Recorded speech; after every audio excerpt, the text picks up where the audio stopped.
بسم اللہ الرحمن الرحیم۔ السلام علیکم ورحمۃ اللہ وبرکاتہ۔ اسلام پیغام امن کے ساتھ میں ہوں حافظ محمد ذیشان فرید۔ آج کی اس ویڈیو میں آپ سامعین کو حضرت شیخ سادی رحمۃ اللہ علیہ کی کتاب حکایات سادی میں سے حکایت نمبر 18 سناؤں گا، جس کا موضوع ہے جیسی کرنی ویسی بھرنی۔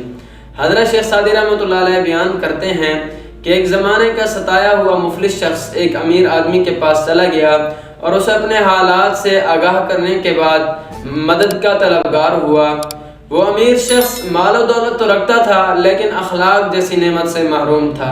اس نے اس مفلس شخص کو خوب ڈانٹا اور ملازموں کو حکم دیا کہ اسے دھکے دے کر گھر سے باہر نکال دیا جائے۔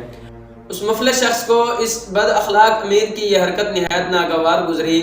اللہ تبارک و تعالیٰ نے اس امیر شخص کے ساتھ کچھ ایسا کیا کہ کچھ دنوں بعد اس کو مسلسل نقصانات ہونے لگے۔ مسلسل نقصانات کی وجہ سے اس کا مال و متاع، املاک سب تباہ و برباد ہو گیا اور وہ اس عزت و وجاہت سے محروم ہو گیا جس کی وجہ سے وہ مغرور ہو چکا تھا۔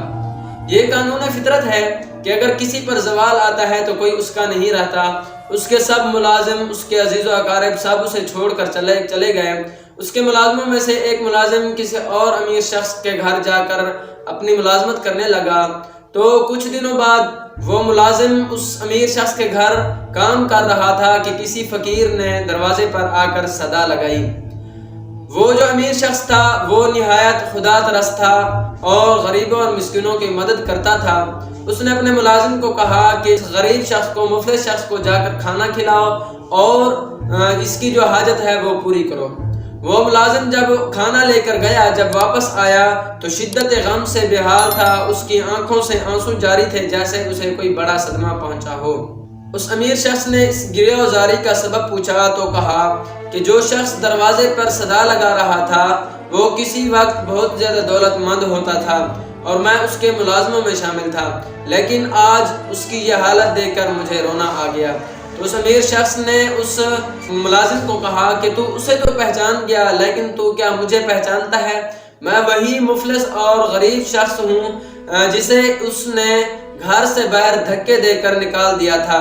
آج تو اسے جس حالت میں دیکھ رہا ہے یہ اس کے برے اعمال کا نتیجہ ہے، کیونکہ اللہ تبارک و تعالیٰ نے اس کو مال و دولت سے نوازا تھا، مگر وہ فرعون بن چکا تھا۔ اگر وہ ایسا نہ کرتا تو آج اس کے ساتھ یہ حال نہ ہوتا۔ حضرت شیخ سادی رحمۃ اللہ علیہ اس حکایت میں بیان کرتے ہیں کہ اللہ تبارک و تعالیٰ نے انسان کو جو کچھ دیا ہے یہ اس کا کرم ہے۔ ہمیں اس کے فضل و کرم پر شکر گزار ہونا چاہیے، نہ کہ ہم اس فضل و کرم پر مغرور ہو جائیں اور بجائے اس مال و دولت کو نیک کاموں میں خرچ کرنے کے ہم اپنی سہولت اور آسائش پر خرچ کرنا شروع کر دیں۔ تو یہ تھی آج کی ہماری ویڈیو۔ امید کرتا ہوں آپ کو یہ ویڈیو پسند آئے گی۔ ویڈیو پسند آئے ویڈیو کو لائک کیجیے، کمنٹ کیجیے اور دوستوں کے ساتھ ضرور شیئر کیجیے اور چینل کو ضرور سبسکرائب کیجیے۔ دعا میں یاد رکھیے گا۔ اللہ حافظ۔